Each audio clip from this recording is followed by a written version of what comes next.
Kantor wilayah Bea Cukai Sulawesi Selatan memusnahkan tembakau dan minuman beralkohol ilegal, yakni rokok ilegal 2.772.000 batang, dengan perkiraan nilai barang lebih dari 2 miliar rupiah.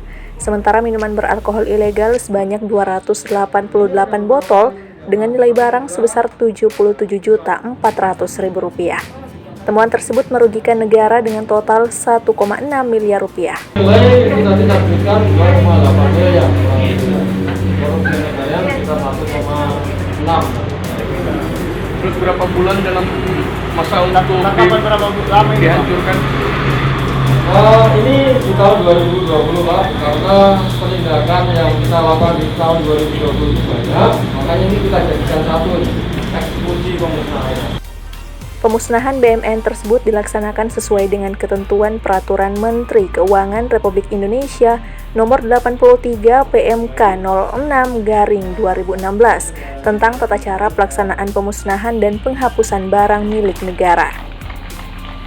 Dari Kota Makassar, Ahmad Rifan Saki, Fajar.co.id melaporkan.